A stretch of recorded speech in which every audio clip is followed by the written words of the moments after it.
بسم اللہ الرحمن الرحیم۔ السلام علیکم ورحمۃ اللہ وبرکاتہ۔ ناظرین محترم، آج کی ویڈیو میں ہم آپ کو بتائیں گے کہ جنات جسم میں کیوں، کب اور کیسے داخل ہوتے ہیں، جنات انسان کو کیوں تنگ کرتے ہیں اور کیسے انسان پر مسلط و حاوی ہو جاتے ہیں۔ اس کی مختلف وجوہات ہیں۔ نمبر 1، کبھی انسان سے جنوں کا کوئی نقصان ہو جاتا ہے، چونکہ ہمیں تو وہ نظر نہیں آتے، اس لیے ان کو یا ان کے بچوں کو نقصان پہنچنے کی صورت میں وہ بھی انسان کو نقصان پہنچاتے ہیں۔ سوال یہ پیدا ہوتا ہے کہ ہمیں تو نظر ہی نہیں آتے، اس میں ہمارا کیا قصور ہے، وہ پھر بھی ہمیں کیوں نقصان پہنچانے پر تل جاتے ہیں؟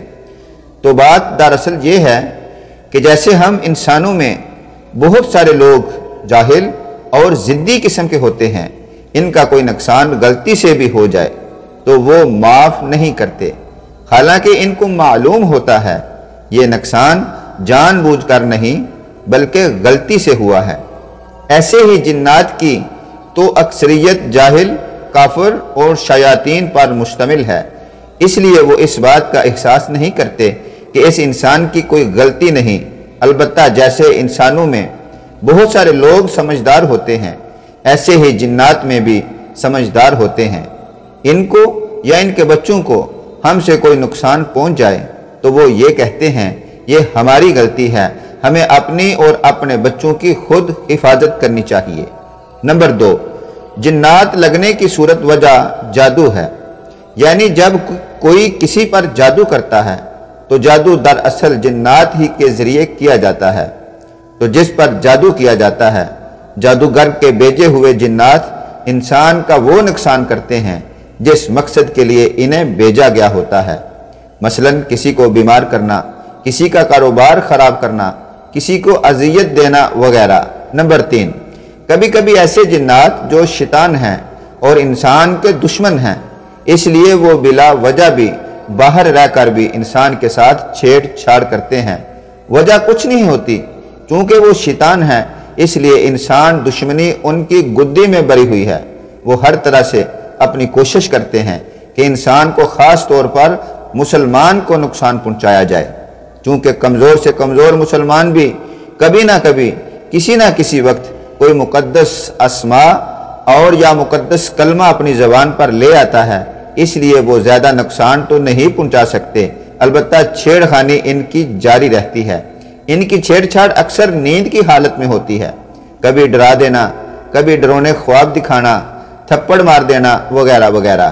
نمبر 4، جب کوئی جادوگر کسی پر جادو کرتا ہے اور کسی جن کی ڈیوٹی لگاتا ہے کہ تم نے فلاں آدمی کے ساتھ ایسا ایسا کرنا ہے، تو وہ جن اپنی ڈیوٹی پر آتا ہے، اگر وہ انسان پہلے ہی دین اسلام پر چلنے والا اور قرآن پاک کے ساتھ مضبوط تعلق رکھنے والا ہو تو جن اس کو کوئی نقصان نہیں پہنچا سکتا، لیکن اگر وہ آدمی دینی لحاظ سے کمزور اور قرآن پاک سے دور ہو تو پھر جنات بڑی آسانی سے اسے پکڑ لیتے ہیں۔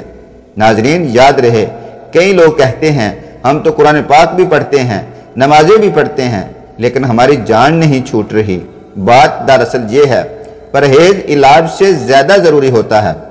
جیسے جسمانی بیماری پرہیز سے نہیں لگتی، لیکن اگر لگ جائے تو یہ ضروری نہیں کہ اب دوائی سے فوراً ختم ہو جائے گی۔ اسی طرح پہلے جب دین والی زندگی نہیں ہوتی اور جنات حاوی ہو جاتے ہیں تو اب ضروری نہیں کہ علاج سے فوراً ٹھیک ہو جائیں، اب وقت لگ سکتا ہے ٹھیک ہونے میں۔ نمبر 5، جنات کے انسان پر حاوی ہونے کے مواقع، یعنی جنات کس موقع پر انسان کو دبوچ لیتے ہیں۔ یہ 3 مواقع ہیں۔ ایک، جب انسان اللہ کے ذکر سے غافل ہے، یعنی اللہ کی یاد سے غافل ہوتا ہے۔ دوسرا، انتہائی خوشی کے موقع پر، اور تیسرا، انتہائی غم کے موقع پر، کیونکہ یہ دونوں مواقع ایسے ہیں جب انسان کمزوری کا شکار ہو جاتا ہے۔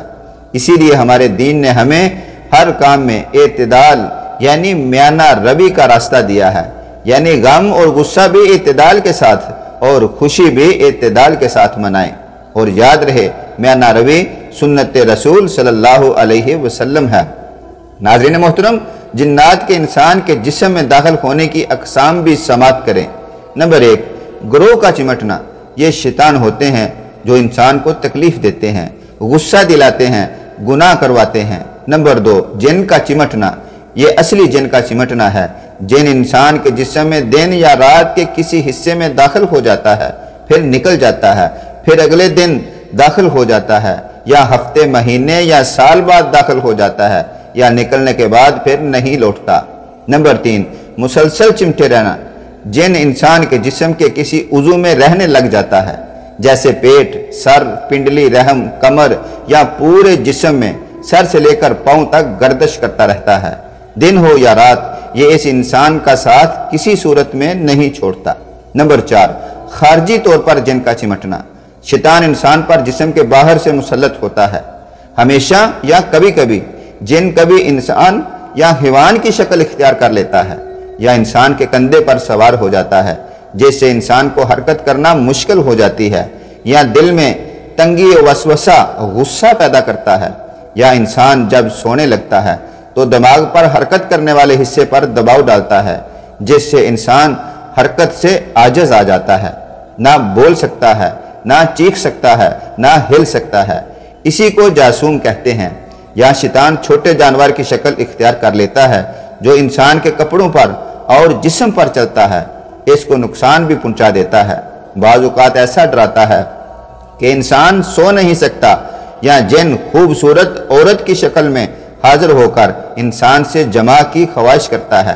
نمبر 5، جنات متعدی، شیطان اگر کسی انسان پر چمٹا ہوا ہے تو کسی بھی سبب کے تحت وہ اس کے ساتھ رہنے والے انسان پر بھی مسلط ہو جاتا ہے، اس طرح اپنے شر سے 2 لوگوں کی زندگی خراب کرتا ہے، اسی لیے اسے متعدی کہتے ہیں۔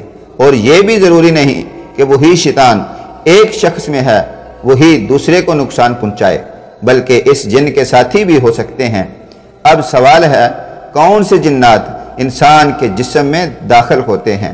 ناظرین محترم، نظر کی حفاظت کرنے والے، یہ جنات نظر لگنے سے داخل ہوتے ہیں تاکہ نظر کو باہر نکلنے سے روک سکیں۔ نمبر 2، جادوگر کے خادم، یہ جادو کی جسم میں حفاظت کے لیے داخل ہوتے ہیں تاکہ جادو کبھی ختم نہ ہو سکے۔ نمبر 3، عاشق جن، جن اپنی مخالف صنف میں اس لیے داخل ہوتا ہے کہ وہ اسے پسند آ جاتی ہے۔ عام طور پر جن ہوس میں رہتا ہے اور ہر وہ کام کرتا ہے جس سے وہ معاشرت کر سکے، شادی سے منع کرتا ہے، عورت کا حمل نہیں ٹھہرنے دیتا، یا اس کے دل میں خاوند کی نفرت بر دیتا ہے۔ اگر عورت جن آدمی کو چمٹ جائے، اس کے بارے میں ہم الگ سے بات کریں گے۔ نمبر 4، تکلیف دہ جن، یہ جنات اس لیے داخل ہوتے ہیں کہ انسان سے انجانے میں جنات کو تکلیف پہنچی ہوتی ہے، جیسے کسی جن پر گرم پانی گرا دیا ہو، یا جنات کو ڈرایا ہو، جیسے دروازے زور سے بند کیے ہوں، تو جنات انتقام لینے کے لیے جسم میں داخل ہو جاتے ہیں۔ نمبر 5، زار، یہ جنات ناچ گانے کی محفلوں سے داخل ہیں۔ ان جنات کو نکالنا زیادہ مشکل ہوتا ہے کیونکہ ان کا شیطان زیادہ قوی ہوتا ہے۔ نمبر 6، قرین کو چمٹنا، قرین کو جن چمٹ جاتا ہے جس کی وجہ سے انسان کو وسوسہ اور نیگیٹو سوچ میں مبتلا کر کے تکلیف پہنچاتے ہیں۔ ناظرین، یہ بھی یاد رہے جنات انسانوں کے جسم میں کیوں داخل ہوتے ہیں۔ جنات و شیاطین کے انسانوں پر مسلط ہونے کی ایک اہم اور بڑی وجہ اللہ پاک نے قرآن پاک میں بیان فرمائی ہے۔ ارشاد باری تعالیٰ ہے، فرمایا وَمَن یَعْشِ عَن ذِکْرِ الرَّحْمَٰنِ نُقَیِّضْ لَهُ شَیْطَانًا فَهُوَ لَهُ قَرِین۔ ترجمہ، اور جو شخص رحمان کے ذکر سے اعراض کرتا ہے ہم اس پر ایک شیطان مسلط کر دیتے ہیں، پھر وہ اس کا ساتھی بن جاتا ہے۔ یعنی قرآن اور اللہ کے ذکر سے دوری کی سزا اور نتیجے کے طور پر اس آدمی پر شیطان جنوں یا انسانوں میں سے ایسا مسلط ہو جاتا ہے کہ ہمیشہ اس کے ساتھ رہتا ہے اور اس سے برے کام بھی کرواتا ہے اور تکلیف بھی دیتا ہے، اور پھر آخرت میں اس آدمی کا حشر بھی اسی شیطان کے ساتھ ہوتا ہے، اور یہ سب سے بڑی وجہ ہے۔ اس لیے ناظرین، ہمیشہ اپنا تعلق اللہ اور رسول اللہ صلی اللہ علیہ وسلم کے ساتھ بنا کر رکھیں تاکہ ان شیطانی جنات سے حفاظت رہے۔ ہمیشہ کی طرح ان الفاظ کے ساتھ اجازت چاہوں گا۔ اللہ تعالیٰ آپ کی ہمیشہ حفاظت فرمائے اور آپ جہاں رہیں خوش رہیں۔ اللہ ہم سب کا حامی و ناصر ہو۔ ملتے ہیں نیکسٹ ویڈیو میں۔ یہ پروگرام ابھی جاری ہے۔ السلام علیکم۔